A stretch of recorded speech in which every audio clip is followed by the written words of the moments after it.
بسم الله إن الحمد لله نحمده ونستعينه ونستغفره ونعوذ بالله من شرور أنفسنا وسيئات أعمالنا من يهده الله فلا مضل له ومن يضلل فلا هادي له أشهد أن لا إله إلا الله وأشهد أن محمدا عبده ورسوله اللهم صل وسلم وبارك على نبينا محمد وعلى آله وصحبه ومن اتبع بهداه إلى يوم القيامة وبعد.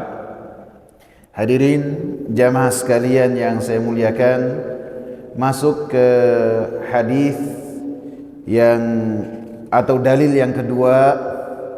Hadis yang pertama dari 5 dalil yang dicantumkan oleh penulis yang berkaitan dengan hulu kepada orang-orang saleh adalah sebab kafirnya Bani Adam dan awal terjadinya kesyirikan di muka bumi. Wa fi sahih an Ibni Abbas radhiyallahu anhuma fi qaulillahi ta'ala wa qalu la tadharunna alihatakum wa la tadharunna waddan wa la suwa'an wa la yaghutha wa ya'uqa wa nasra. Dan dalam hadis sahih dari Abdullah bin Abbas radhiyallahu anhuma, beliau berkata yang berkaitan dengan firman Allah Subhanahu wa taala dalam surat Nuh ayat ke-23, wa qalu la tadharunna alihatakum, dan mereka berkata janganlah kalian tinggalkan sesembahan-sesembahan kalian ataupun ibadah-ibadah kalian. Wala tadharunna waddan wala suwa'an wala yaghutha wa ya'uqa wa nasra, dan jangan kalian tinggalkan berhala wad, berhala suwa', berhala yaghuth, ya'uq dan nasra. Beliau berkata, Abdullah bin Abbas berkata, hadhihi asma'u rijalin salihin min qaumi Nuh. 5 nama yang tercantum dalam surat Nuh ayat 23 adalah nama orang-orang saleh yang berada dalam kaumnya Nuh. Falamma halaku, maka ketika orang-orang saleh tersebut mati ataupun wafat, auha syaitanu ila qaumihim, maka syaitan mewahyukan kepada kaum mereka, aninsibu ila majalisihim allati kanu yajlisuna fiha ansaba, hendaklah kalian mendirikan di majlis-majlis yang mereka dulu duduk-duduk di majlis tersebut ansaba, satu monumen yang dengannya kalian ingat terhadap orang-orang soleh tersebut.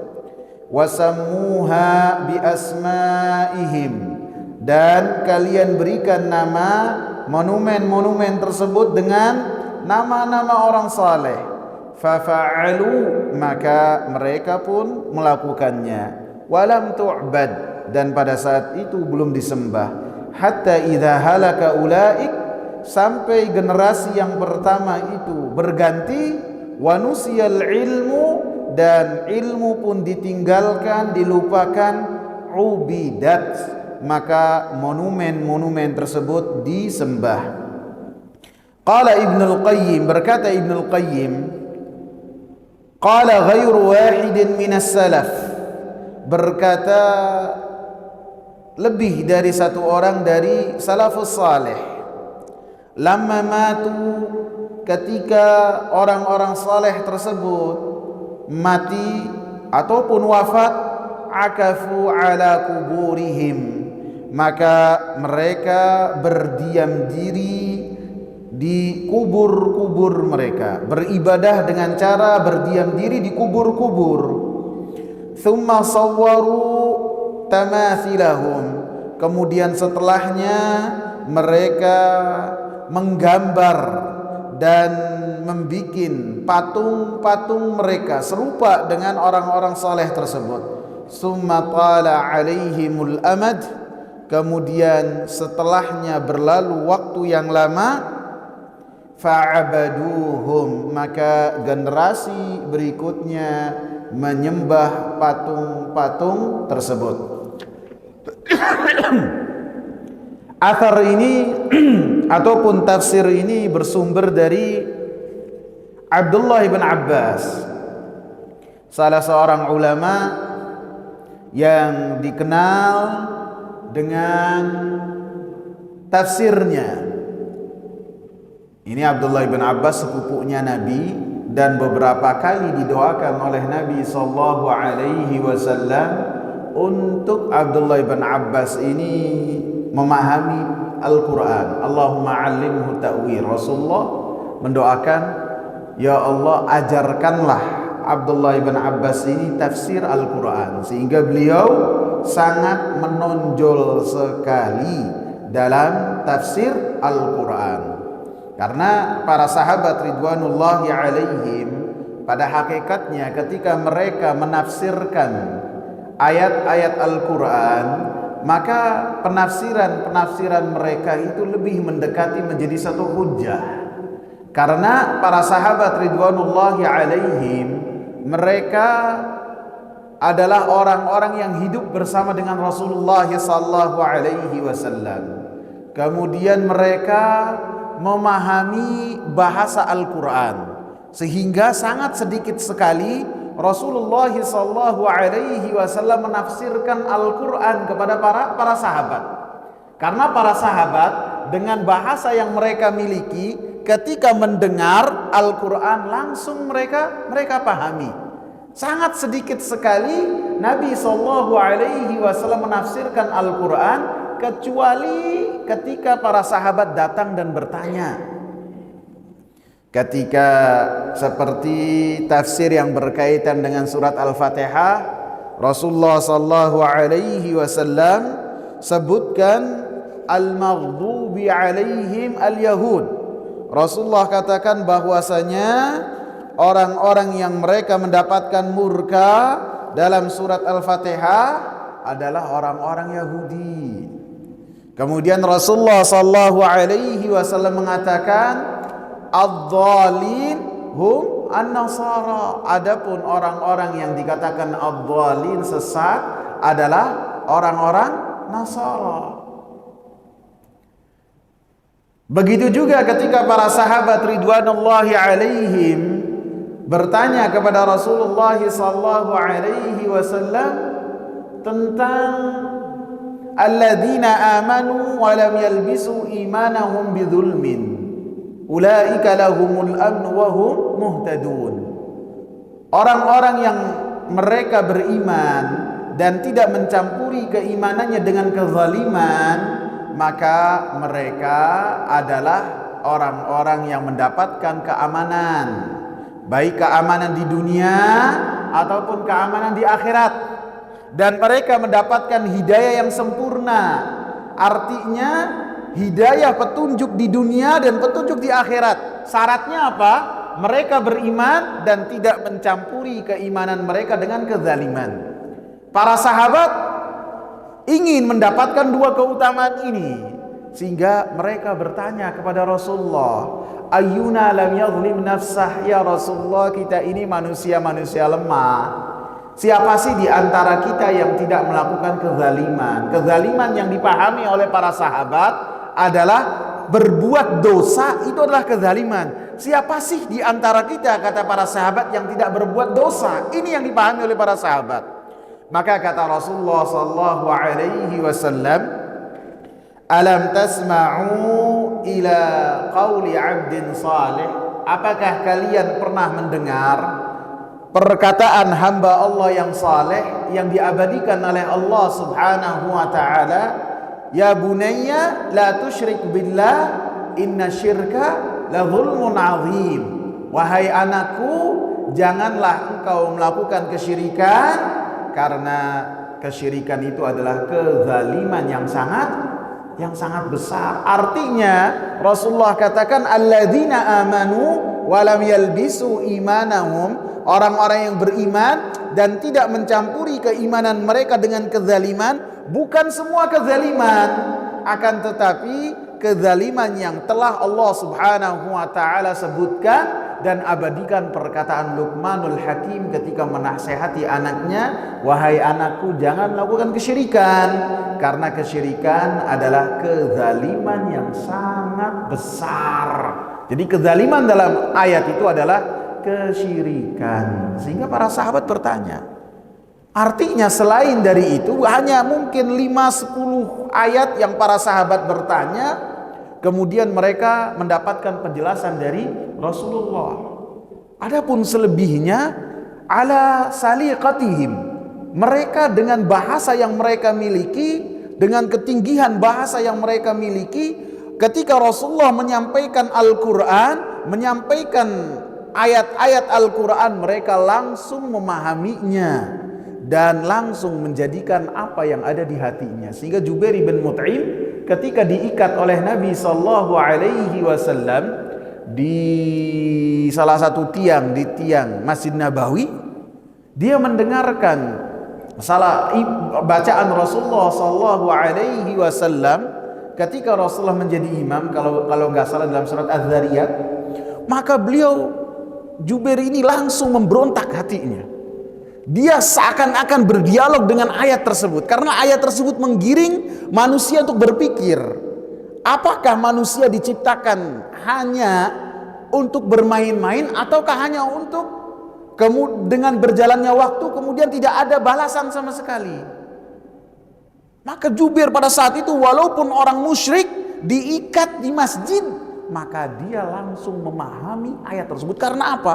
Karena ketinggian bahasa mereka langsung menjadikan mereka memahami Al-Quranul Karim. Jadi para sahabat, tafsiran mereka sangatlah diunggulkan lebih dari yang lainnya, bahkan bisa menjadikan satu sebagai hujah dalam memahami Al-Quranul Karim. Sehingga apabila generasi setelah sahabat penafsirannya terhadap Al-Quran berbeda dengan apa yang dipahami oleh sahabat, maka tafsiran generasi setelah sahabat ini harus dipatahkan.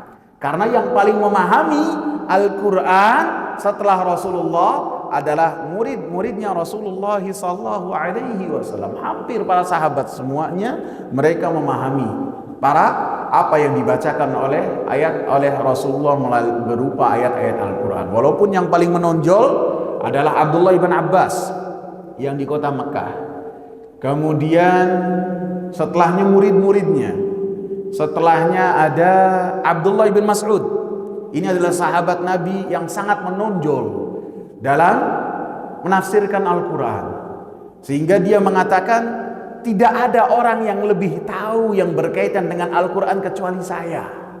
Kata Abdullah bin Mas'ud, lebih dari 70 surat beliau langsung terima surat tersebut dari mulut Rasulullah sallallahu alaihi wasallam. Dan tidaklah ada satu ayat pun dalam Al-Quran, kata Abdullah bin Mas'ud, kecuali saya mengetahui sebab nuzulnya ayat itu apa, maknanya ayat itu apa. Sehingga termasuk poin yang harus kita kedepankan tafsirnya para sahabat, karena para sahabat mereka mengetahui sebab nuzulnya ayat-ayat Al-Quran. Karena dengan sebab nuzul itu diketahui, sebab turun ayat itu diketahui, maka apa dan kandungan Al-Quran dan ayat tersebut bisa dipahami oleh para sahabat ridwanullahi alaihim. Begitu juga Ali bin Abi Thalib, termasuk sahabat yang sangat unggul sekali dalam tafsir. Dan Aisyah radhiyallahu anha pun termasuk sahabat perempuan yang sangat unggul sekali dalam tafsir Al-Quran ini. Sehingga 4 sahabat ini mereka sangat unggul sekali dalam tafsir Al-Quranul Karim. Walaupun pada dasarnya Al-Quran itu ditafsirkan dengan ayat yang lainnya. Seperti tadi surat Al-An'am Alladzina amanu wa lam yalbisu imanahum bidzulmin ulaika lahumul amnu wa hum muhtadun. Ditafsirkan dengan apa? Orang-orang yang beriman, orang-orang yang beriman dan tidak mencampuri keimanan mereka dengan kezaliman, maka mereka mendapatkan keamanan dan hidayah yang sempurna. Ditafsirkan dengan apa? Ditafsirkan dengan ayat yang lain, yaitu surat Luqman, kalau nggak salah ayat 11. Sehingga dua ayat ini saling menjelaskan. Dan setelahnya Al-Quran dijelaskan dengan sunnah Nabi Sallallahu Alaihi Wasallam. Karena semua yang dilakukan oleh Nabi, dikatakan oleh Nabi, dan apa yang terjadi pada zaman Nabi dan Nabi mendiamkannya, atau yang lebih disebut dengan takrir, maka itu semua adalah penjelasan dari Al-Quranul Karim. Sehingga ketika para sahabat menjelaskan, maka mereka adalah tafsirnya sebagai hujjah, lebih mendekati kepada hujjah. Sehingga apabila ada generasi sudah para sahabat, baik itu tabi'in ataupun zaman kita sekarang, ketika menafsirkan Al-Quran menyelisihi apa yang dipahami oleh para sahabat, maka mereka tafsirnya pasti salah. Karena apabila satu ayat kemudian dipahami oleh para sahabat dengan 5 perkataan, dengan 4 perkataan, maka generasi sesudahnya tidak boleh menambahkan menjadi 5 perkataan. Misalnya para sahabat bersepakat terhadap satu ayat ini maknanya 4, ya. Kemudian ada generasi kita yang mengatakan makna ayat ini bisa ditambahkan menjadi satu lagi jadi 5 atau menjadi 7. Maka seakan-akan 4 perkataan yang dibawakan oleh para sahabat ini perkataan yang salah. Jadi ketika ada perbedaan pada salafus saleh, pada zaman sahabat, maka zaman sesudahnya tidak boleh lepas dari khilaf yang ada pada mereka. Apabila mereka memiliki 3 perkataan saja, maka kita harus beredar di antara 3 perkataan ini. Tidak boleh memunculkan perkataan yang keempat, karena perkataan yang keempat seakan-akan secara tidak langsung mengatakan para sahabat seluruhnya berada di atas kesalahan, sedangkan mereka adalah orang-orang yang telah dipilih oleh Allah Subhanahu wa taala untuk menemani Sayyidul Mursalin. Dan perbedaan para sahabat dalam tafsir itu perbedaan yang sifatnya keanekaragaman, bukan perbedaan yang sifatnya itu kontradiksi, saling berlawanan. Seperti ketika Al-Imam Ibn Katsir rahimahullah menafsirkan firman Allah Siratal Mustaqim. Apa itu Siratal Mustaqim? Sebagian salaf, sebagian para sahabat mengatakan itu adalah Al-Islam. Jalan yang lurus itu adalah Islam. Kenapa ini? Dengung ya?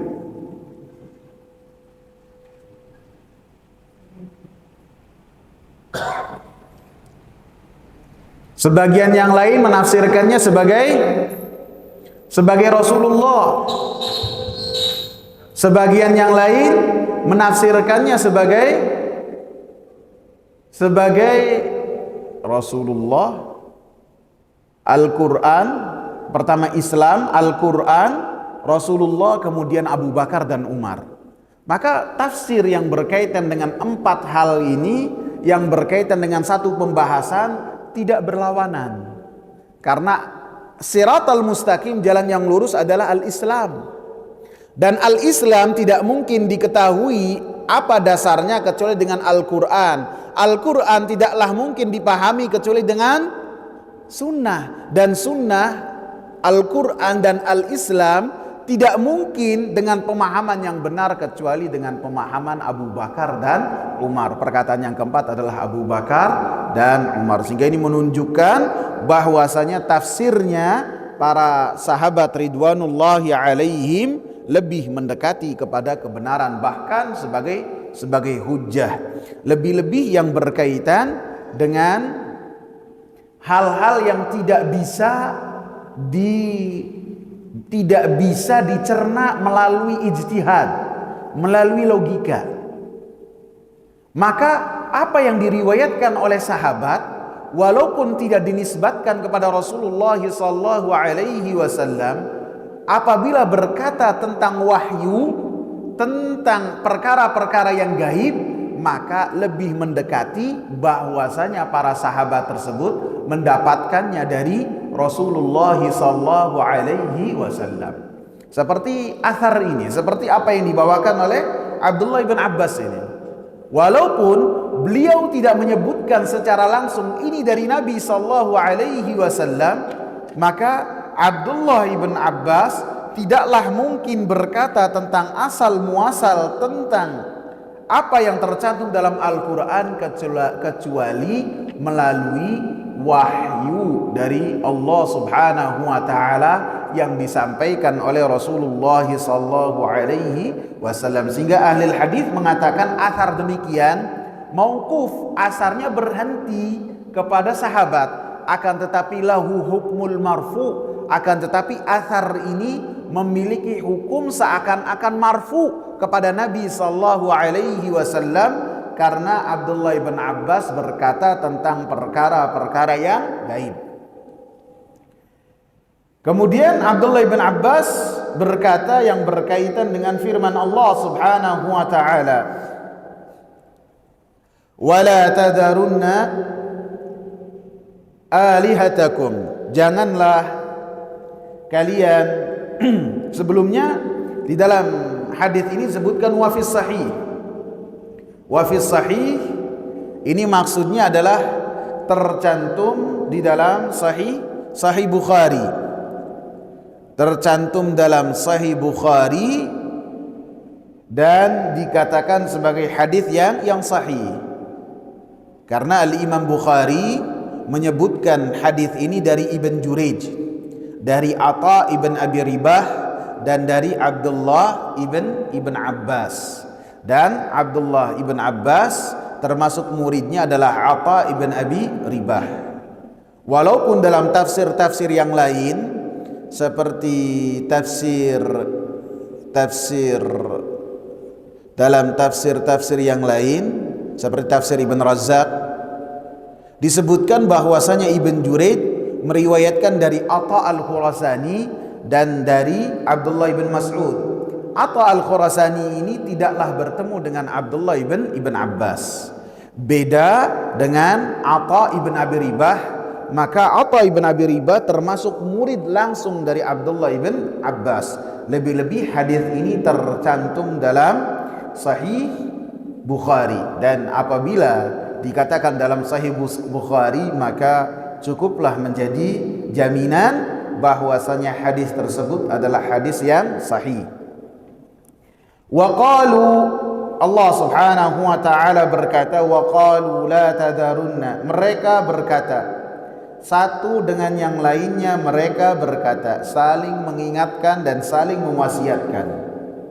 Kalau orang-orang yang beriman, Allah sifati orang-orang yang beruntung itu mereka saling menasehati dengan apa? Dengan kebaikan, dengan kebenaran, dengan kesabaran. Wal asri innal insana lafi khusr, demi masa sesungguhnya manusia semua dalam keadaan merugi, illal ladzina amanu wa amilus salihati wa tawasau bil haqqi wa tawasau bis sabr.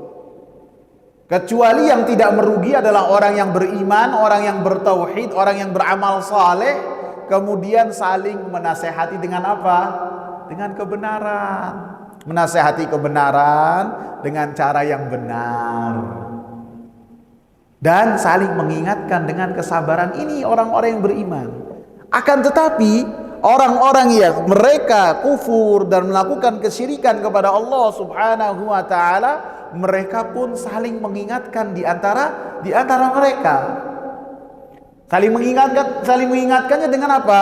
Dengan kebatilan, dengan supaya berpegang teguh terhadap kesyirikan, supaya makin kokoh dalam perbuatan bid'ah. Karena apa yang mereka lakukan itu adalah bid'ah.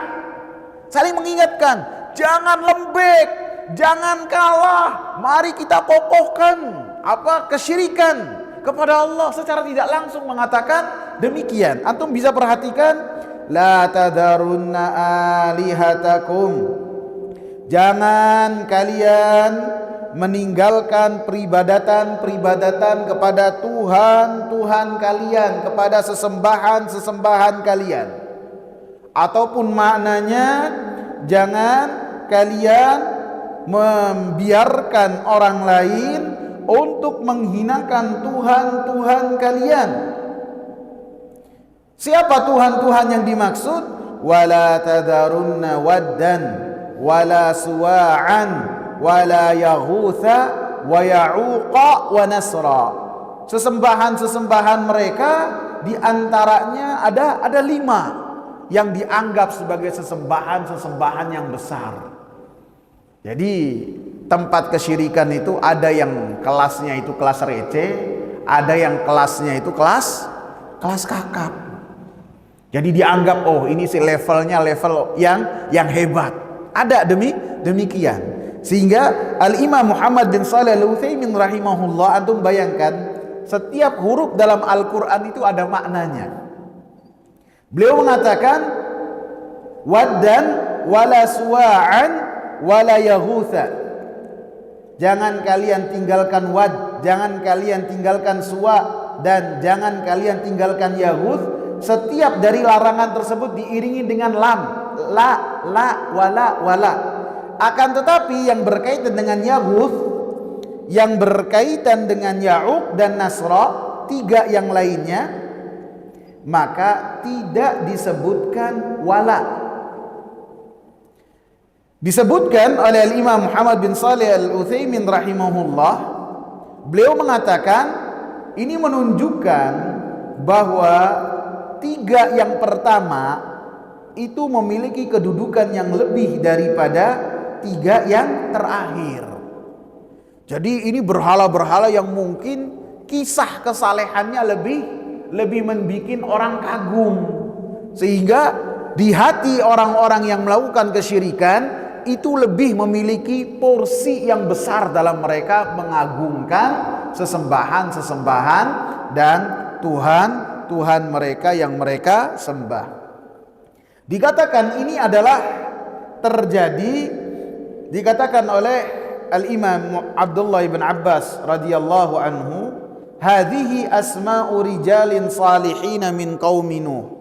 Ini adalah nama-nama orang-orang saleh yang nama-nama tersebut adalah nama-nama yang ada pada zamannya Nuh alaihi salam. Maka dikatakan oleh Al-Imam Muhammad bin Shalih Al-Utsaimin rahimahullah, beliau mengatakan apabila melihat dari zahirnya Al-Qur'anul Karim yang membahas tentang pembahasan ini yang tercantum dalam surat Nuh, maka disebutkan bahwasanya kelima orang saleh ini mereka adanya sebelum zaman Nabi Nuh alaihi salam. Jadi 10 generasi setelah zamannya Nabi Adam alaihi salam, maka mereka semuanya di atas tauhid. Mereka semuanya beribadah kepada Allah Subhanahu wa taala. Baru pada zamannya sebelum Nabi Nuh alaihi salam, maka 5 orang saleh ini mereka adalah orang-orang yang sangat dikagumi kesalehan mereka, ahli ibadah dan senantiasa mengingatkan manusia untuk mereka beribadah kepada Allah Subhanahu wa taala. Tapi setan pinter, akhirnya orang tersebut dijadikan apa? Dijadikan sesembahan selain Allah. Antum tahu dakwahnya Ustaz Yazid? Bagaimana dakwah beliau dalam tauhid? Ya. Bagaimana senantiasa ingat jangan melakukan kesyirikan, jangan ini, jangan itu. Ada orang yang mengabarkan kepada saya, ada beberapa orang datang ke kuburannya kemudian sholat di kuburan beliau. Beliau pun tidak ada hubungannya dengan orang yang melakukan itu semua. Dan itu menunjukkan kejahilan dari orang-orang tersebut. Adapun orang-orang yang belajar dan mengambil faedah dan pelajaran dari kajian-kajian beliau, baik secara langsung ataupun mendengarkan dari YouTube, dari media-media yang lainnya, maka mengambil pelajaran itu semua tidak boleh. Akan tapi ada sebagian orang datang berdoa, ada lagi yang ngaji, ada lagi yang sampai sholat di kuburan tersebut. Nas'alullahal afiyah. Ini dengung kenapa nih?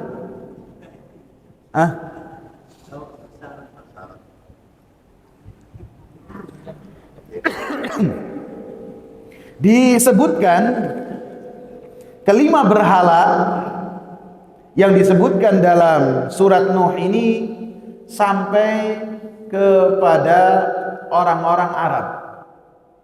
Jadi setelah terjadi badai, tentu badainya bukan yang terjadi pada zaman Nabi Nuh alaihi salam. Terjadi badai, maka kelima berhala ini sampai ke pesisir di lautan Jeddah. Jadi Jeddah itu artinya pesisir. Kota Jeddah itu Judah, itu bukan artinya nenek, bukan. Apa artinya? Pesisir, Judah, Jeddah. Orang kalau bahasa Arab fasihnya menggunakan Judah, tapi orang sekarang mengatakan Jeddah. Itu pesisir artinya. Disebutkan 5 berhala ini terbawa angin kencang, angin topan bisa sampai di tepian laut yang ada di Jeddah. Kemudian pada zaman Huza'ah, jadi Mekah itu memasuki beberapa tahapan yang menguasainya. Yang pertama Nabi Ismail, ibunya, kemudian orang-orang Jurhum. Setelah orang-orang Jurhum ada Huza'ah. Nah, pada zaman Huza'ah ada seseorang yang bernama Amr ibn Luhai al-Huza'i. Amr ibn Luhai al-Huza'i ini disebutkan dia orang yang pertama merubah agama tauhid yang ada di kota Mekah. Disebutkan dia yang pertama membawa berhala dari negeri Syam, ditaruh di kota Mekah atau di kisaran Ka'bah. Dan dia ini termasuk orang yang disegani, bahkan bisa dikatakan sebagai rajanya orang Mekah. Jadi apabila ada mahkota di kota Mekah, karena pada saat itu Mekah dikuasai oleh Huza'ah sebelum zamannya Quraisy, maka Amr ibn Luhai ini memiliki kekuasaan yang sangat luar biasa dan ditaati oleh orang-orang Mekah, kabilah-kabilah yang ada di Mekah.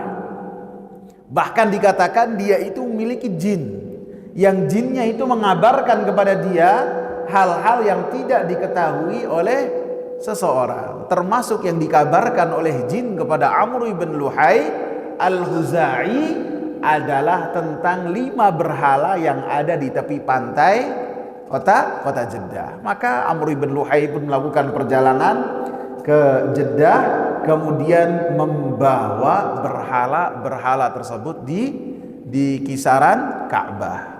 Kemudian ketika musim haji tiba, maka berhala-berhala tersebut dibagikan kepada orang-orang Arab yang mereka melakukan ibadah haji. Yang pertama Wud diberikan kepada kabilah Kalb yang mereka berada di dekat negeri Syam, yaitu yang disebut dengan Daumatul Jandal. Di situ ditaruh berhala Wud. Kemudian Suwa disebutkan di Hudzail. Jadi dibagi-bagi sama Amr ibn Luhai.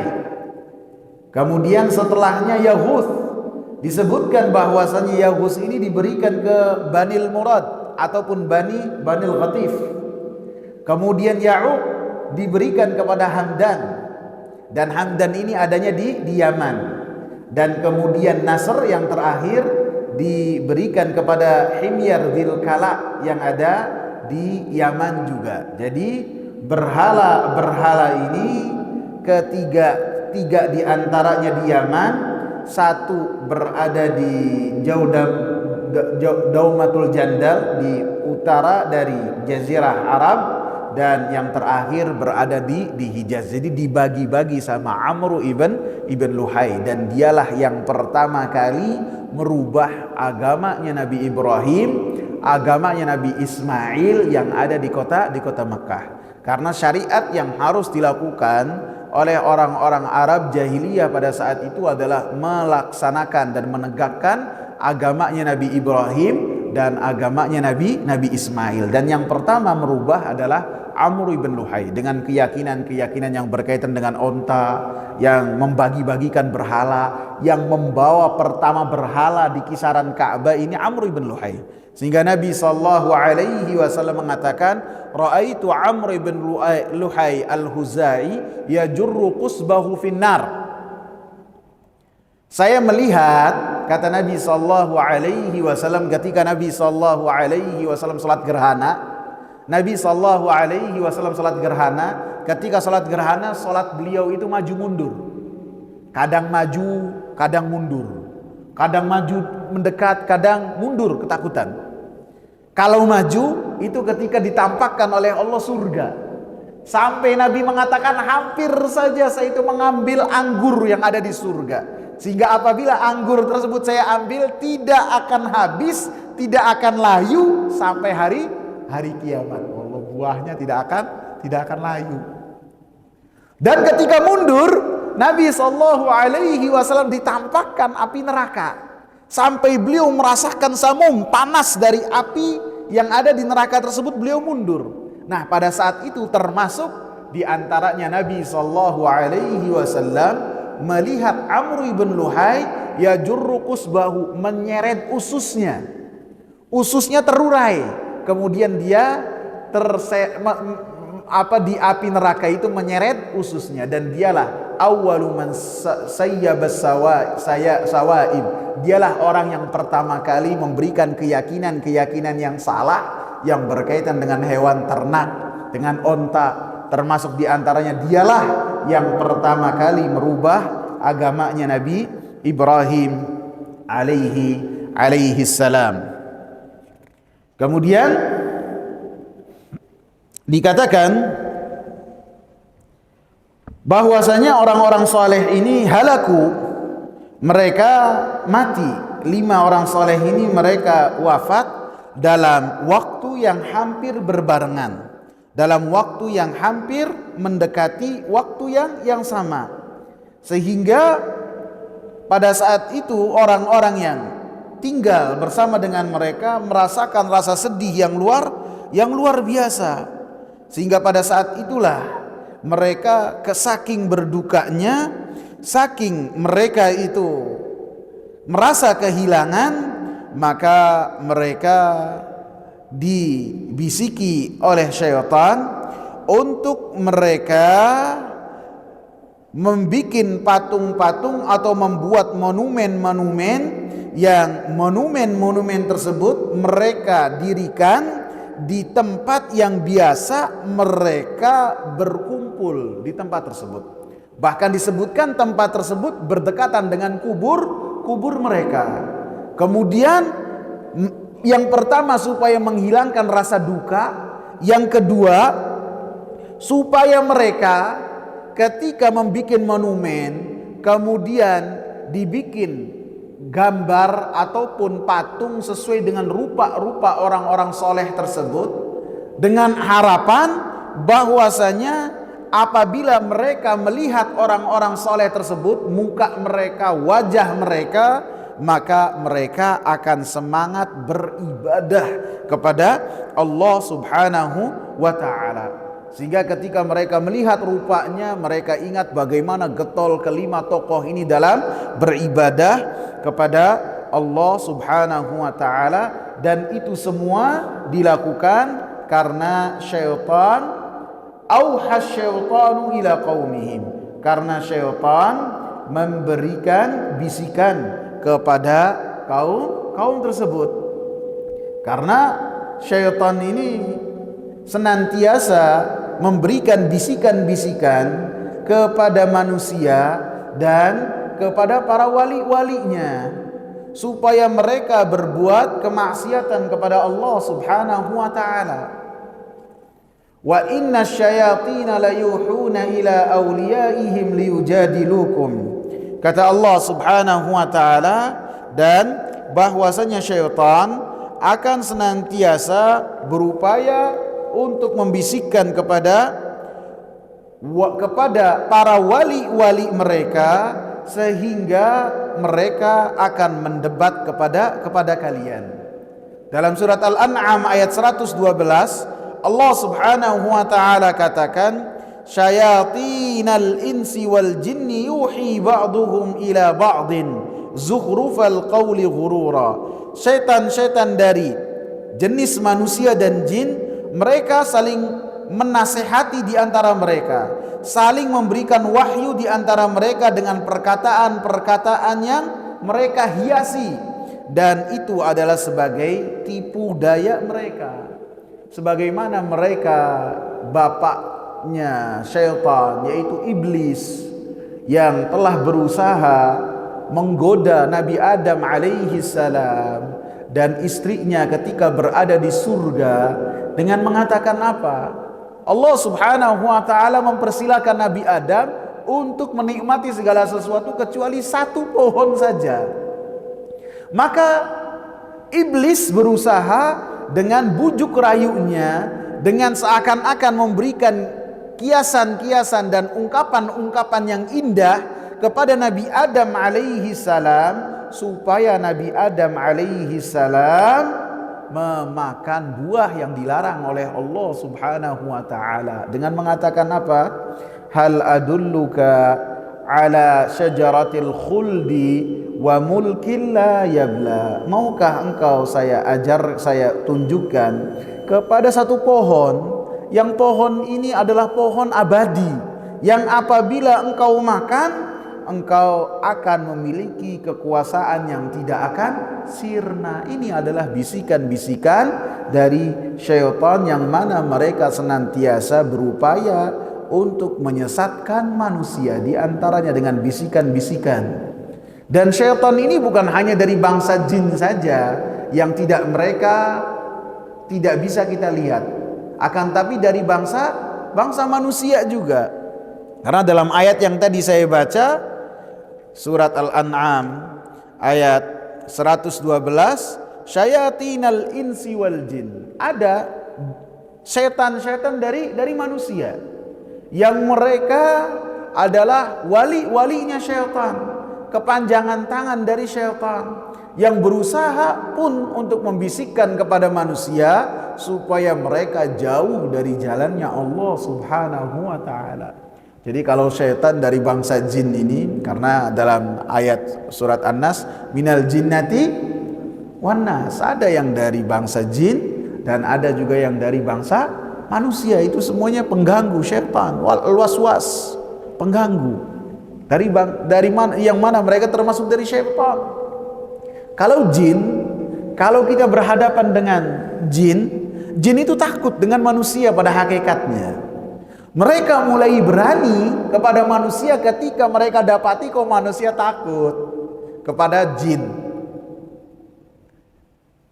Masuk ke satu lembah, tempat kosong, atau rumah yang lama tidak tinggal, dia ngomongnya apa orang yang masuk? Mbah, nyuwun sewu mbah, saya permisi. Itu jinnya tuh kaget, kok permisi padahal saya takut ke dia. Takut. Itu kaget karena melihat manusia takut, maka mereka akhirnya menjadi besar dan mereka berusaha untuk menakuti manusia. Sebagian orang kalau lewat terowongan kemudian bawa mobil diklakson, pernah nggak? Tet. Dan ini keyakinannya adalah permisi kepada penunggu. Padahal syaitan dari bangsa jin ini apabila kita berzikir kepada Allah, kita bacakan ayat Al-Kursi, kita bacakan surat Al-Baqarah, semampu kita, seingat kita, mereka akan kabur. Mereka akan hilang. Antum bacakan, hilang. Surat Al-Fatihah saja kabur mereka. Tapi kalau sudah syaitannya dari bangsa manusia, bisa jadi kita baca Al-Baqarah ada yang salah, dia yang benerin. Bener gak? Bener gak? Bisa jadi. Nggak mempan dibacain dengan zikir, nggak mempan dibacain dengan ayat-ayat Al-Quran. Jadi gangguan-gangguan dan bisikan-bisikan dari syaitan ini bisa dari bangsa jin dan bisa juga dari bangsa manusia.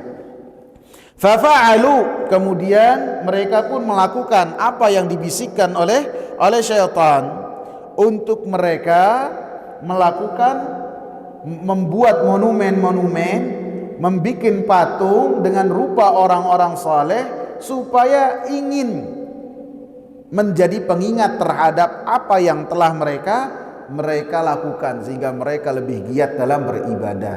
Wa nusiyal ilm hatta idza halaka, sampai mereka itu mati, generasi yang pertama. Wa nusiyal ilmu, dan ilmu pun hilang, ilmu pun tidak diamalkan, para ulama pun meninggal dunia.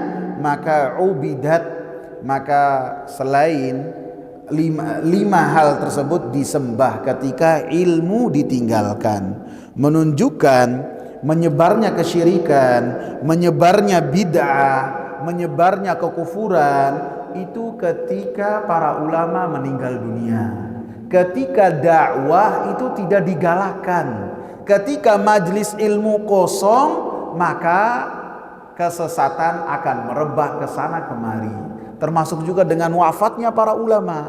Maka dengan kematian para ulama, kematian ustadz, kematian dai, maka akan menjadikan lubang yang sangat besar pada tauhid yang ada di tempat tersebut. Sehingga dengan ilmu yang sudah terkikis, maka kesesatan dan kesyirikan kepada Allah Subhanahu wa taala masuk.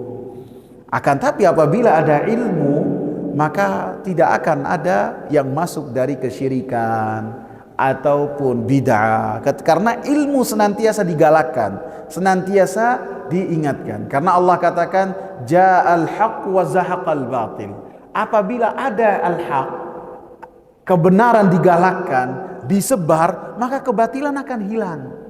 Sebaliknya, apabila kebatilan al-haq itu tidak disebar, dakwah tidak digalakkan, maka yang namanya kebatilan itu akan menyebar ke sana kemari, termasuk yang berkaitan dengan perbuatan bid'ah, termasuk juga yang berkaitan dengan perbuatan syirik. Apabila manusia tidak diingatkan bahwasanya ini kesyirikan, ini kesyirikan, ini kesyirikan, ini kekufuran, maka sedikit demi sedikit manusia akan terperosok di dalam lubang kesyirikan. Dan ini menunjukkan juga bahwasanya perbuatan bid'ah tidaklah diterima oleh manusia siapapun itu, kecuali apabila dikemas dengan kemasan kebaikan, dengan menunjukkan bahwasanya pelakunya menginginkan kebaikan. Seperti dalam hadis ini, dalam athar ini, orang yang membuat